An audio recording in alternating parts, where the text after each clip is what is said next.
Hey guys, Tarke here, and I thought I'd give an update on the course Decay champion as we're getting to the last bit of the leveling, and I didn't want to skip over the leveling in this because there's quite a few little things you can do. So as you can see, we're level 62, we've just hit Act 3 Merciless. We went and did our Cruel Ascendancy, so we picked up our Fortify Arena. I'm going to briefly just go over the way I routed through the tree, a few tips if you want to level a life-based course Decay, how to make it a bit cleaner. But first off, come down this way, rush this jewel socket.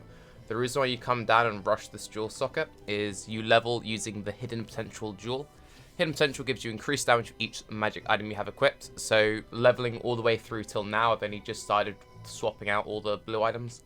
You just rock a bunch of blue items, each blue item gives you a bunch of damage. Even if you're only rocking like 3 or 4, it makes leveling a lot smoother, because otherwise Corsair is kind of hard to level with, because it just doesn't have that much scaling early on. Highly recommend you use the Silver Bough, which is the Fated Silver Branch. Gives +2 off the bat. I just leveled with a 4-link one all the way through, completely fine. Running Corsair, Void Manipulation, Rapid Decay, and Pierce. Although we're handling single target, is we have a Essence Drain in my chest, which is Essence Drain, Pierce, Void Manipulation, Rapid Decay. You then put on stuff like Slow Proj and stuff like Empower if you can get hold of it. With a faster casting, Vaal Lightning Trap, Spell Totem, the links aren't perfect because I haven't got optimized setups yet because I'm running a 4-link and a 5 socket. Blink Arrow, Grace, Mortal Call, Castle Damage Taken, and then Curse on Hit, Vun, Frenzy, GMP. So that's like the basic setup. So the main things that I recommend while leveling, aside from the Hidden Potential and the Silver Bow and all that main stuff, is just focus on getting some half decent Elrond jewelry while leveling. Makes that whole process very, very smooth. As for what we're transitioning into later, I managed to pick up this for 15 Chaos, I think, which is a pretty good steal. It's a +3 Maraketh bow. Maraketh is the best base because of the 6% movement speed. It's not a perfect crafted one. It doesn't have the Leo mode and all of that. But considering this was 15 Chaos, this was kind of too good of a steal for me to let it pass up. The only other +3 bows on sale at the time were pre-6 linked 300 Chaos ones, and I thought, you know what, let's just get this and make it work. We are already rocking the Queen of the Forest. We are already getting really nice movement speed out of it. Let's quickly go to my hideout to give you an example. We've reached the threshold where our Grace has gotten to a high enough level now that we just net positive movement speed from that. So you can see 36 movement speed, 27, right? So we get a lot of movement speed already just from the Queen of the Forest, and then we're running a Quicksilver, then a Jade Flask, and I was planning on using a Stibnite here, but I managed to roll this, which is pretty good. 2-use Basalt with 100% increased evasion. Pretty tasty. So you can see that with the Jade, we got up to 58% movement speed. With the Basalt, we got up to 75% movement speed. And Quicksilver on top, 140. And this is with, a gold rim on, a low-level Grace, wherever that is. Whatever.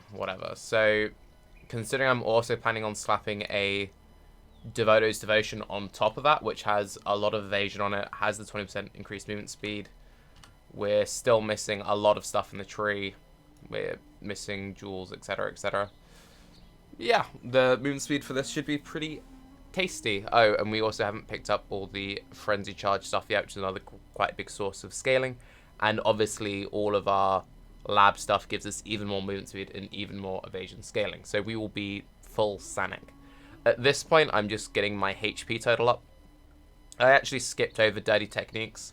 I decided to just come up this way once I'd gotten this, then come up, get the Int, Thick Skin, picked Druidic Right, then I rushed up to Acro, then I got Piercing Shots.